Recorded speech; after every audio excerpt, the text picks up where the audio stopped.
The following research delves deeper into remuneration and reward on motivation in the financial industry. Through the use of secondary research, an introduction into the importance of motivation, pay and reward, and the effectiveness of incentive pay and recognition schemes are discussed. To illustrate and properly identify the importance of this research, it has been separated into 3 objectives. The key findings throughout this research are as follows. There is a strong relationship between remuneration and pay in regards to motivation in the financial industry. Intrinsic and extrinsic motivation are of equal importance and necessary when motivating individuals. And lastly, recognition schemes are more effective than incentive pay plans.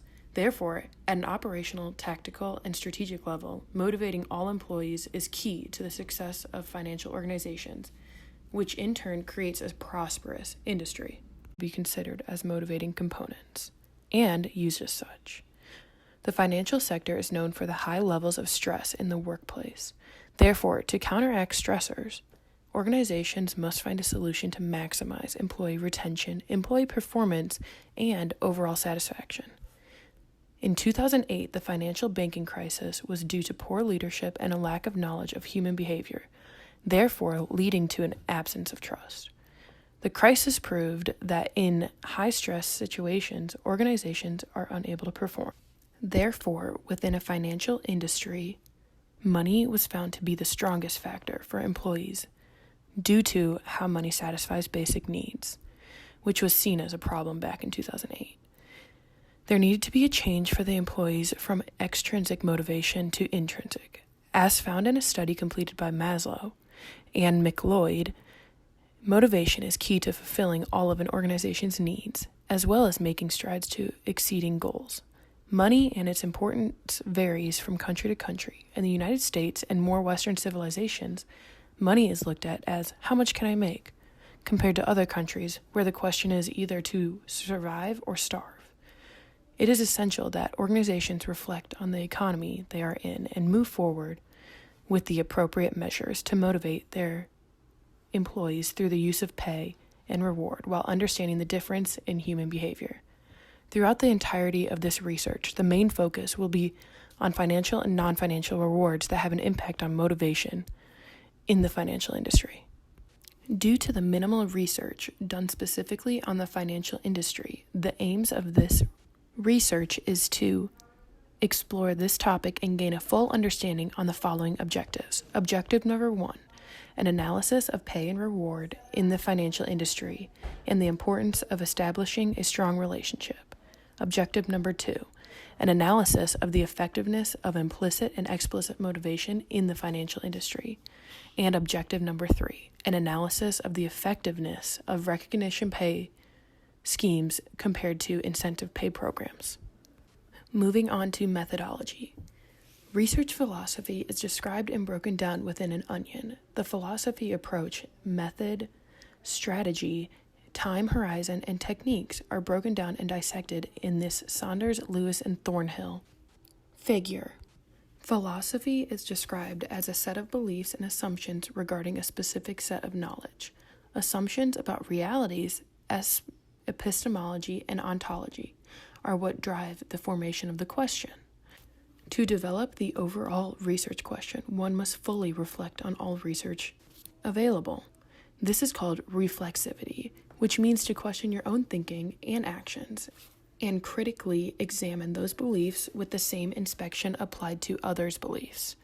The assumptions that relate closely with business and management research are epistemology and ontology. However, the 2 philosophies that embody research projects are interpretivism and positivism. Ontology is the assumption about the nature of reality. Therefore, in a business setting, an ontological assumption shapes the way things are seen and studied in a research project, making positivism a key addition to it.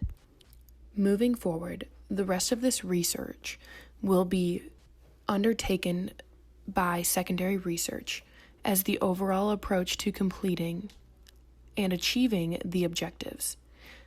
Past studies and theories were applied to this topic to create a deeper understanding while bringing new ideas to the table. This topic uses qualitative data, which includes surveys and questionnaires. Moving on to the results and findings of this research.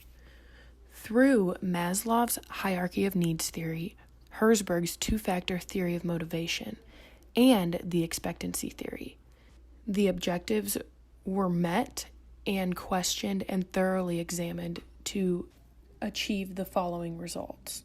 The focal point of this research is motivation within the financial sector, keeping in mind that the financial industry is not homogeneous, creating the bias of overgeneralization.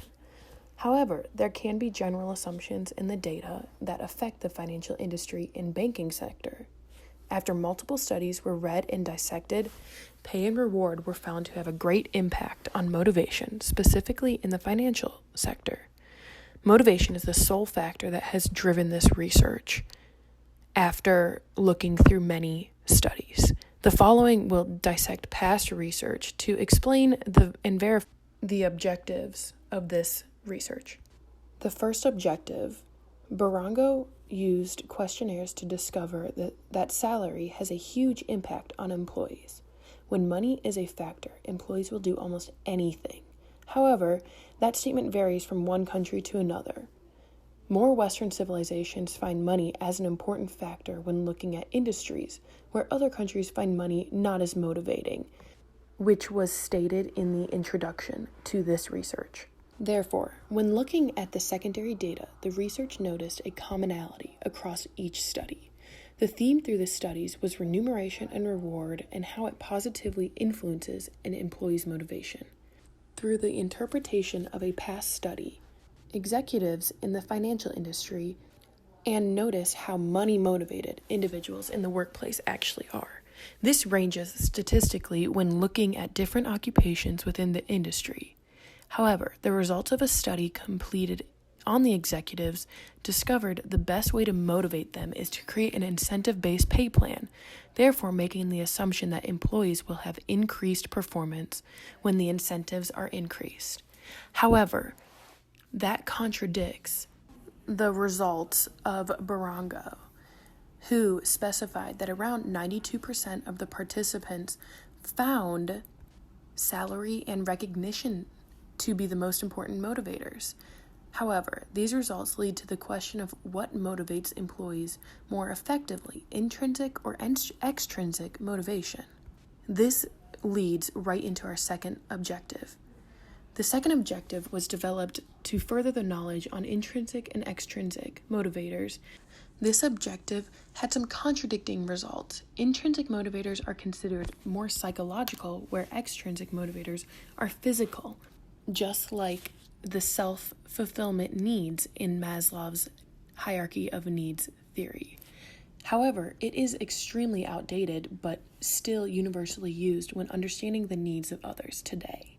Therefore, remuneration and reward in the financial sector prove that both intrinsic and extrinsic motivators are necessary in making the need to find a balance of the two to create success for the financial industry as a whole.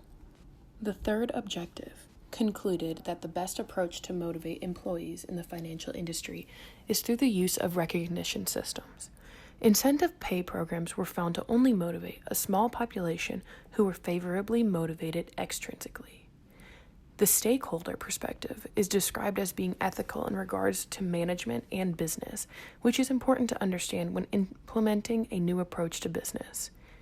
Therefore, the need to please the stakeholders increases when making such a large organizational change.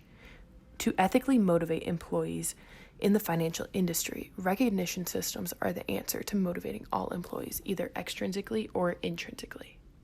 To conclude this research, the research was guided by the reviewed literature, which led the results and conclusions geared towards motivation, pay, and reward within the financial industry. The relationship between each one of them was examined and found to each have an impact on each other.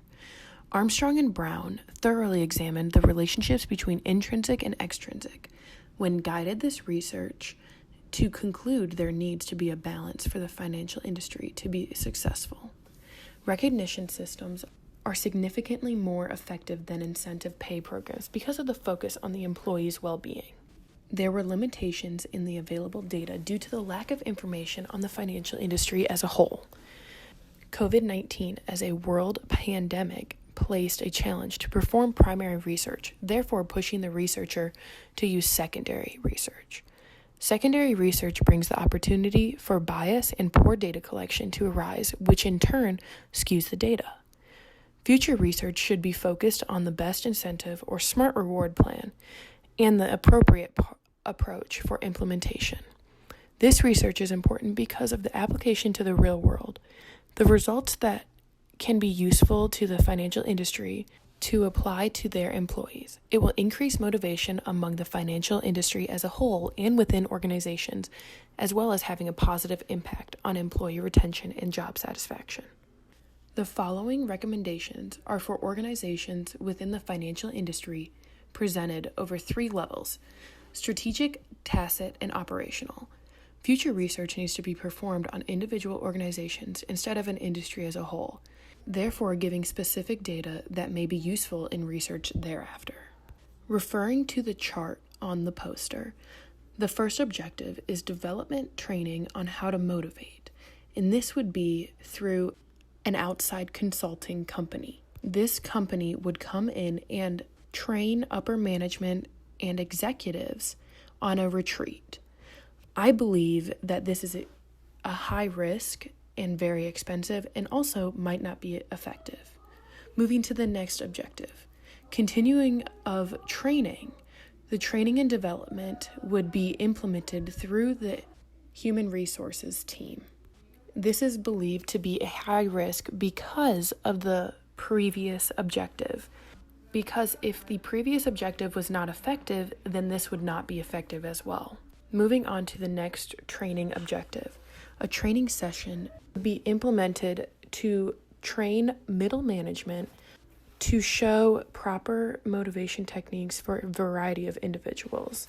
This is expensive. However, if effectively implemented, it is minimal risk to the company, making it worth the cost. The next objective would be monthly meetings or checkpoints for that middle management group. It would be minimal cost for the company and just more of a continuing education process. Moving to the final objective, this would be more of a organizational / industry-wide implementation of regulations and rewards. This involves HR teams, upper management, external consultants, internal recommendations. There are a lot of risks here, and the unknown is high, therefore making the objective not as realistic.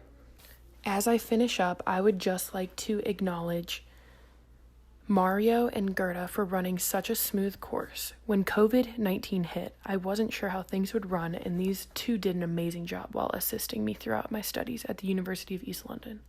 I would also like to thank my parents. They are my rock, and I am blessed to have their support in everything I do.